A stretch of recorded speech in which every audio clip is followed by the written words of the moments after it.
want to make it very, very simple for you. You need to decide which product or asset type you will focus on as your business, right? And this is going to be what we call the collateral, because a lot of you guys may have some money to invest, but how many of you guys realize that after 1 or 2 deals, you're going to be tapped out, right? So what happens when you're tapped out? Go find more money. You got to find more money, right? That's what this business is all about. You got to find more money so that you can do more deals and you can build a consistent business. So what we're going to talk about here in creating your system is really a money machine. This is how you raise money and how you build relationships to get to that place. So the very first thing you got to realize is if somebody's going to invest with you or invest in this business that you've created for real estate investing, what they need to know is, what is my money secured by? You guys with me? So you need to create a focus. Are you going to focus on commercial? If so, are you going to work on retail properties? Are you going to work on office buildings? Are you going to work on mobile home parks, apartment buildings? You need to start identifying an area that you're truly interested in mastering over time. If you're in residential, hey, little baby, she woke up. If you're in residential real estate investing, right, you need to talk about, are you going to deal with luxury properties? Are you going to deal with affordable housing? Are you going to deal with flips? What are some of the properties that you're going to specialize in? And that is the collateral that you're going to start developing the program around.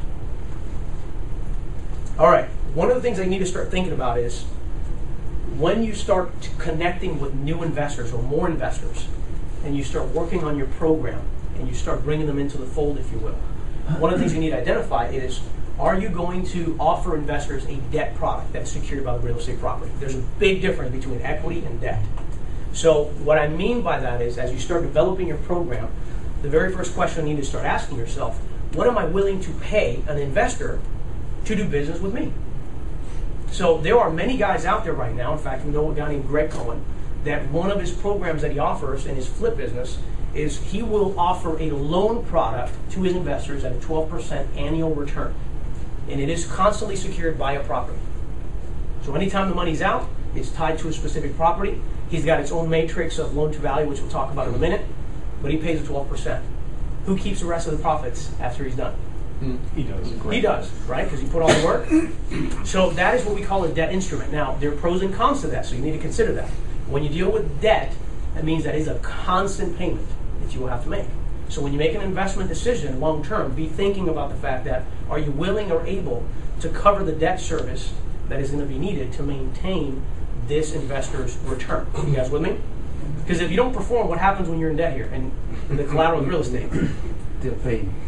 Yeah, you stop paying, you owe, right? And if you owe, that means if you don't pay, they're going to take the property. So then who gets all the profit? Not you, right? So that's another thing to consider when you're dealing with developing an actual system for you to raise capital through a secured instrument. Now, of course, the benefit to this is you're not splitting profits. So you have a very fixed balance that you're paying out for every project. The rest of that is yours. So there is a benefit to that.